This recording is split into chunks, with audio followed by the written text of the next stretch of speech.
very good opponent. Coach McKillop's one of the best coaches in our game. Just does an unbelievable job with their system. And this year he's got two special guys. I think it's the leading scoring combination inside outside in the country. Jack Gibbs, almost 24 points a game, 5 assists. Just a senior guard that plays the game at a great pace. He knows when to go fast, when to go slow. He's big and strong, so when he gets in the lane, he puts his body on you and he can shoot threes. And the fact that he knows their system exceptionally well, he's a real handful. And then Peyton Aldridge, young man from Ohio who just exceptional skill level, tremendous three-point shooter, a guy that has really gotten better as he's gotten stronger and now finishes plays around the rim, can go over both shoulders. And then they just recruit to their system. They've got shooters on the wing. They play very fast. They get up and down the court, will shoot quickly. And, we'll certainly be excited about playing an ACC team. So they're used to it. Coach McKillop always schedules, very difficult games and plays 2 or 3 teams in our league almost every year.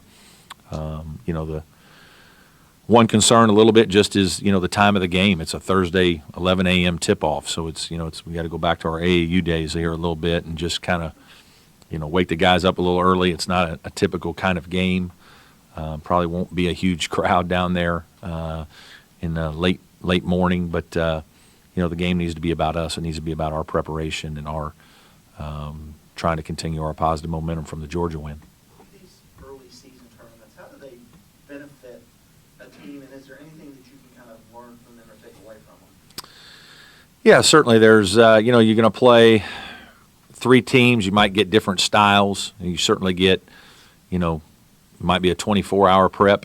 It might be 48 hours or 36 hours or somewhere in between. So it kind of helps you a little bit just from the standpoint of later in the year when you have quick turnaround games in ACC, a Saturday, Monday, a Sunday, Tuesday. Get your guys a little bit of a feel for that. You play some teams that maybe you haven't seen much of. Obviously, you get a chance to take your guys to a different locale. Originally we were supposed to go to Puerto Rico. This team, since I've been at Clemson, we've never been down there, so that was, another reason to kind of go be in a tournament like that. And then you're going to always have a chance to play, very good teams. Just about everybody in college basketball in some way, shape, or form most years tries to get involved in these kinds of tournaments. And so it's another opportunity for you to schedule very good non-conference games on neutral courts. So it's something we look to do with, most years. You talked about Davidson's team speed, their backcourt. Do you think that may be a better matchup for you from a defense and rebounding standpoint than, say, a team with a big front court?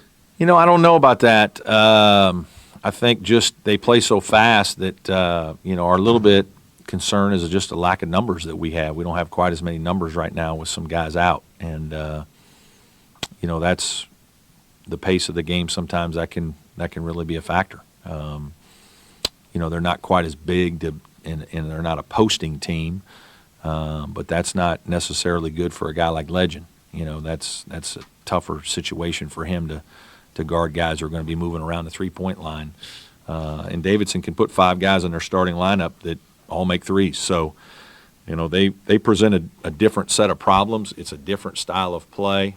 And that's the challenge is we played a kind of a low post power team in Georgia, and now we're going to play a 3-point shooting team and a team that can really stretch you and plays very fast in Davidson. Were you pleased with your 3-point defense against Georgia?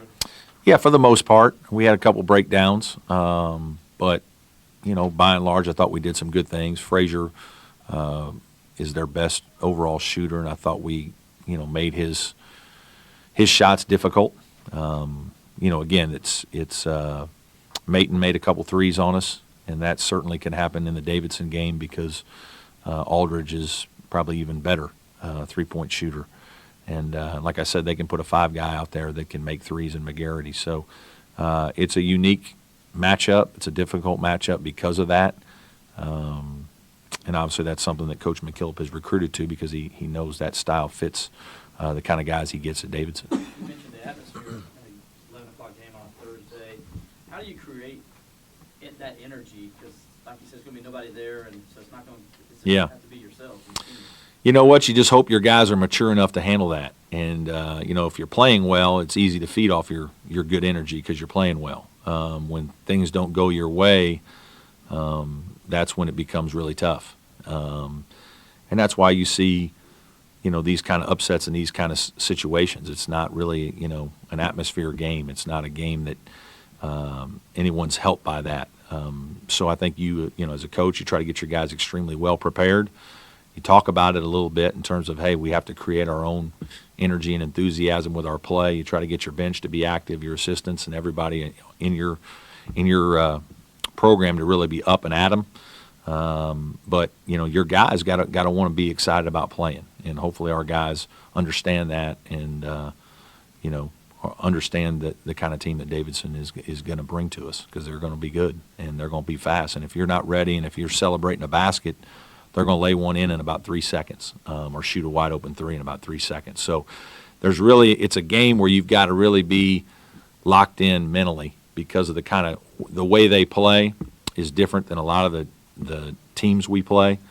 In our league, we don't see a lot of teams with 5 men shooting threes and guys spreading the court quite as much as they do. So it's definitely a unique style.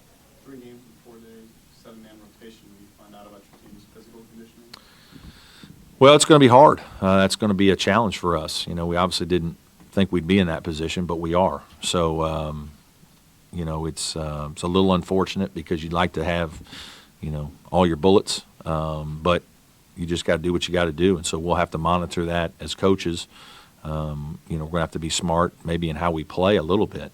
I thought we had to slow some things down in the second half, really to conserve some energy. It was, the one thing I could tell on Saturday and Sunday when I met with our team after the Georgia win was how tired some of our guys were.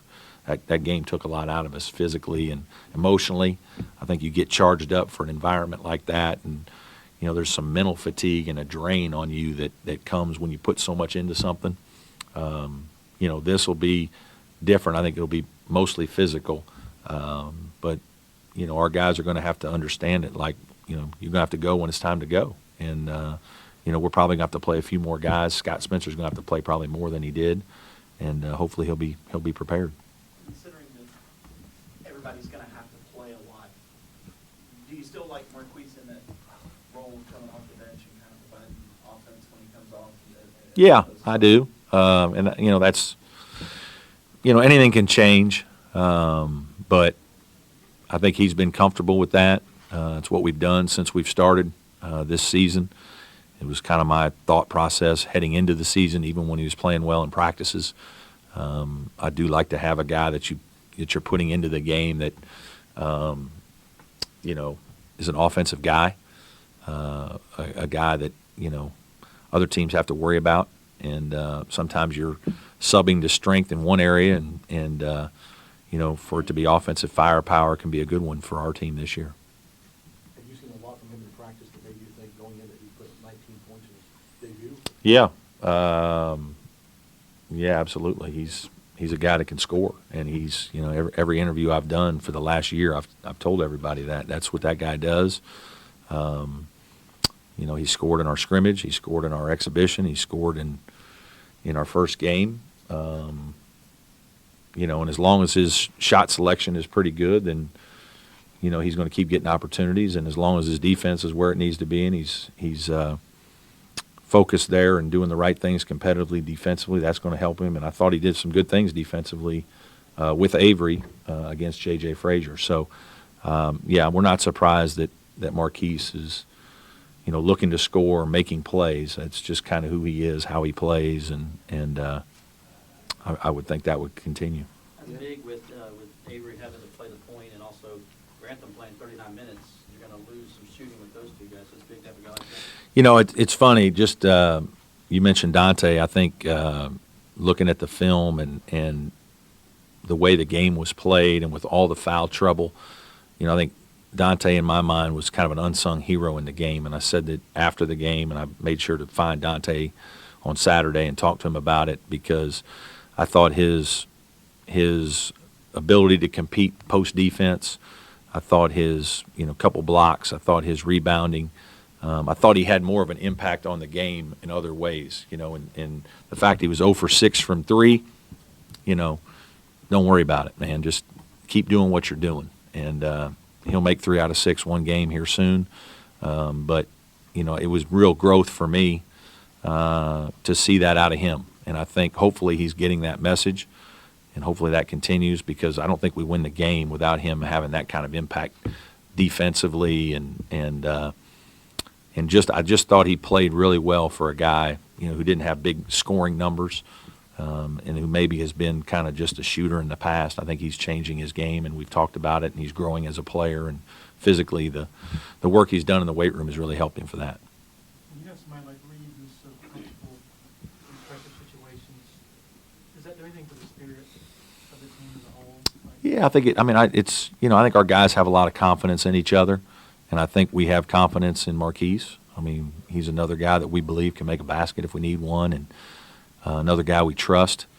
That is good of anything. It's more depth. I've talked about it. I think we have a lot of good depth on the perimeter this year, especially when we get Shelton healthy. I think that's a real strength of our team, is having several guys that we can put in the backcourt and hopefully wear some teams down occasionally. And, if one guy's off a little bit, we can give another guy a look. Maybe he's making some shots. But there's no question that our guys have a lot of confidence in him and feel like he's a guy that, if given the opportunity, can make plays for you. Any update on Shelton's progress? What's the status of Ty? Ty's still, wait and see. So we'll find out a little more while we're on the trip. But Shelton is doing okay. Seems to be progressing pretty well. Is doing some running and working with our trainer and on the Alter G, and he's certainly not ready for this weekend or anything like that. But we'll kind of hope that he keeps making progress. No setbacks so far, and then we'll reevaluate. Starting next week, see where he's at a little bit more. But he's had a good first week. Anything else, you guys?